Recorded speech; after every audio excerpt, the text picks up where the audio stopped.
आज जब सभी सगे संबंधी भी मुसीबत में साथ छोड़ देते हैं, उस समय सभी को बस एक ही सहारा नजर आता है, वो है उनके इष्ट का सहारा।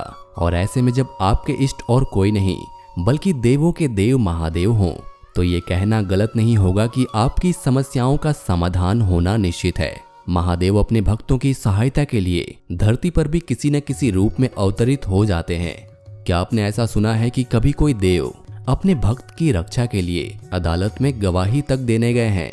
यदि नहीं तो हमारी इस वीडियो को अंत तक जरूर देखें, जिसमें एक भक्त की सहायता के लिए भगवान शिव अदालत में गवाही देने के लिए भी तैयार हो गए। नमस्कार मित्रों, स्वागत है आपका द कलयुग पर।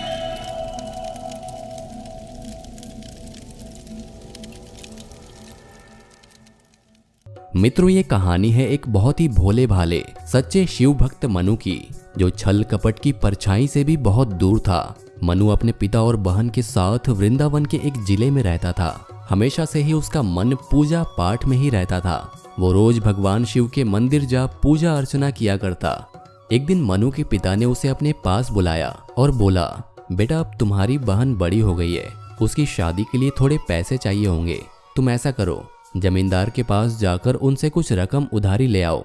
अपने पिता की आज्ञा पा मनु ने ऐसा ही किया और जिले के जमींदार राम किशोर के पास पहुंच गया और अपने पिता के कहे अनुसार कुछ रकम उधारी पर ले आया। थोड़े ही समय बाद उन्होंने बहुत धूमधाम से अपनी बेटी का विवाह भी कर दिया। घर के हालात देख बहन के विवाह के बाद मनु ने भी शहर जाकर कुछ पैसे कमाने का सोचा।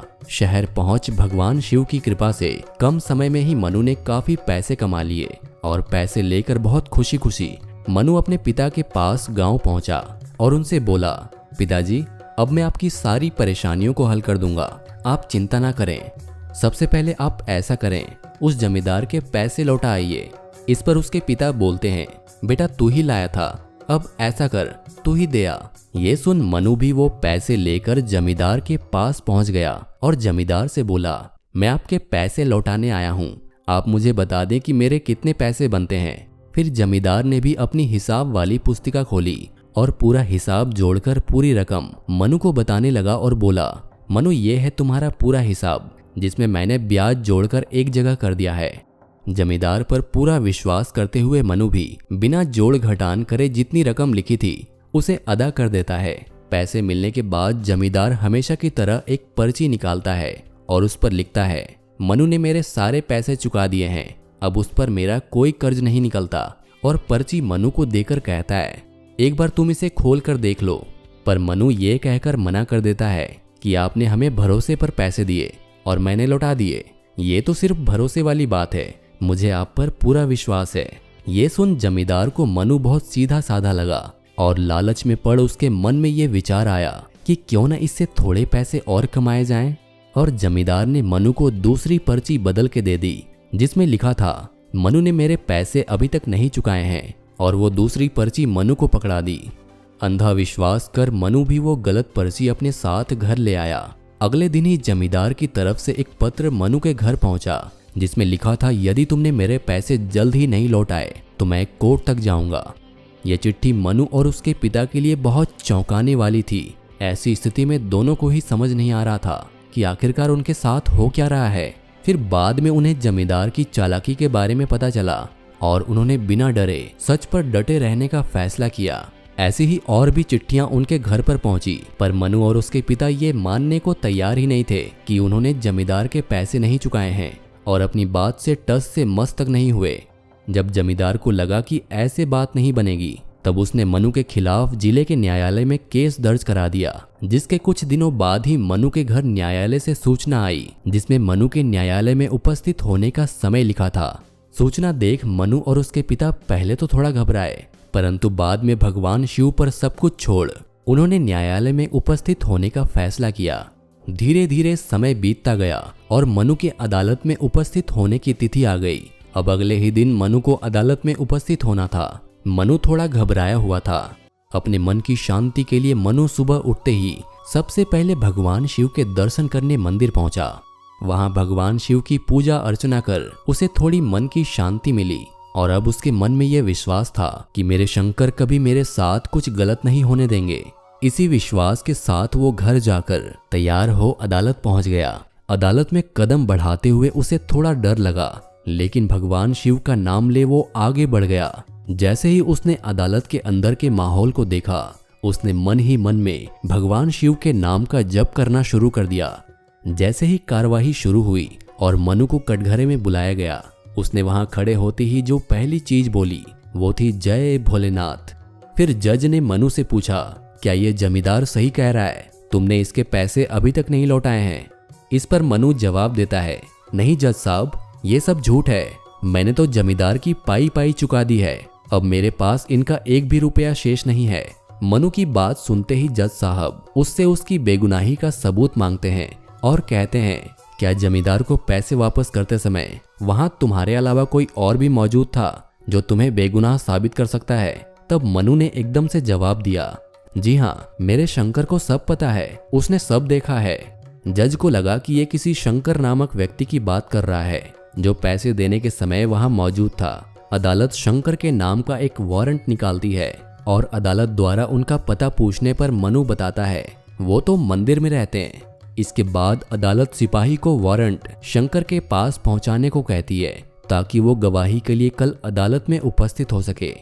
सिपाही जब मंदिर पहुंचा तो उसने वहां बैठे पुजारी से पूछा, यहाँ शंकर कौन है? उसे कल अदालत में गवाही के लिए उपस्थित होना है। इस पर उस पुजारी ने जवाब दिया, आप किस शंकर की बात कर रहे हैं? यहाँ तो सिर्फ एक ही शंकर है, वो है स्वयं शंभु भोलेनाथ। लाइए, आपका ये पत्र मैं शिव के चरणों में रख दूं। ये देख सिपाही वहां से बिना कुछ कहे वापस लौट गए। अगले दिन जब शंकर को गवाही देने अदालत में हाजिर होना था, सुबह ही मनु ने भगवान शिव के मंदिर पहुंचकर पूजा अर्चना की और अंत में भगवान शिव से कहता है, आपको याद है ना, आज अदालत में आपको मेरी गवाही के लिए आना है। आपके भक्त की जिंदगी का फैसला अब आपके हाथ में है। ये कहकर मनु वहीं से अदालत के लिए निकल गया। अदालत में जैसे ही कार्यवाही शुरू हुई, जज साहब ने शंकर की उपस्थिति के बारे में पूछा और दरबार को उन्हें बुलाने को कहा। दरबार ने 3 बार आवाजें भी लगाई पर कोई नहीं आया, परंतु जैसे ही दरबार ने चौथी आवाज लगाई, वैसे ही वो क्या देखते हैं, एक बूढ़ा आदमी धीरे धीरे चलकर अदालत के अंदर आ रहा है। फटे हुए कपड़े, सिर पर पगड़ी और गले में रुद्राक्ष माला पहने इस बूढ़े के मुख पर जो तेज था, उसे देख सबके साथ साथ जज साहब भी उन्हें देखते रह गए।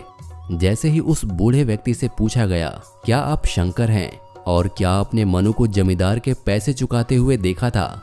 उस पर वो बूढ़ा व्यक्ति जवाब देता है, जी हाँ, मैं ही शंकर हूँ और मनु ने जब जमींदार का कर्ज अदा किया था तब मैं वहीं मौजूद था। इस पर जज साहब उस बूढ़े व्यक्ति से उसकी उपस्थिति का प्रमाण मांगते हैं। तब वो बूढ़ा व्यक्ति जवाब देता है, जहाँ ये जमींदार बैठता है उसकी बाईं तरफ अलमारी में रखी लाल पुस्तकों के बीच वो पर्ची रखी है जो असली है और जमींदार ने पहले बनाई थी। सच्चाई का पता लगाने के लिए अदालत एक सिपाही को जमींदार के घर वो पर्ची लाने के लिए भेजती है। उस बूढ़े व्यक्ति के कहे अनुसार सिपाही को वो पर्ची वहीं मिलती है और वो पर्ची लेकर सिपाही अदालत पहुंचता है। जज साहब पर्ची को देखते ही मनु की सच्चाई पर विश्वास कर लेते हैं और उसे सारे इल्जामों को हटा मुक्त कर देते हैं। और जब शंकर से कुछ कहने जाते हैं तो देखते हैं कि शंकर तो वहां है ही नहीं, कहीं गायब हो गया है। ये प्रश्न जब मनु को पूछते हैं कि शंकर कहाँ गए, तो वो बताता है उनका तो कार्य खत्म हो गया, इसलिए वो चले गए। शंकर का इस तरह गायब होना जज साहब को बड़ा खल रहा था, इसलिए अब वो शंकर से मिलने सिपाही के साथ वहीं पहुंच जाते हैं जिस मंदिर में सिपाही ने वारंट पहुंचाया था। फिर वहां के पुजारी से पूछते हैं, क्या यहाँ कोई शंकर रहता है? तब वो पुजारी भगवान शिव की मूर्ति की ओर इशारा करता है। तब वो जज साहब ने जो देखा, उन्हें बिल्कुल अपनी आंखों पर विश्वास नहीं हुआ। वहां मौजूद शिव की मूर्ति की शक्ल हूबहू उसी बूढ़े व्यक्ति की तरह ही थे जो अदालत में गवाही के लिए आए थे। अब जज साहब को पूरी बात समझ में आई और वो अदालत पहुंचकर कमरा बंद करके बहुत रोए और अगले ही दिन अपना इस्तीफा दे दिया। उनसे उनके इस्तीफा देने का कारण पूछने पर उसका जवाब उन्होंने कुछ इस तरह दिया, जिस भगवान की अदालत में एक दिन सबको जाना है, उसे अपनी अदालत में खड़े करने का पाप किया है मैंने। ये बिल्कुल भी क्षमा योग्य नहीं है। मैं अब ये पद त्यागना चाहता हूँ। जज साहब अपना पद त्याग कर एक संत बन वृंदावन की गलियों में घूमने लगे। तो मित्रों, कैसी लगी आपको हमारी आज की ये कहानी? नीचे कमेंट करके जरूर बताएं और हमारे YouTube चैनल द कलयुग को सब्सक्राइब करें लाइक करें और अपने मित्रों के साथ शेयर करें। शुक्रिया।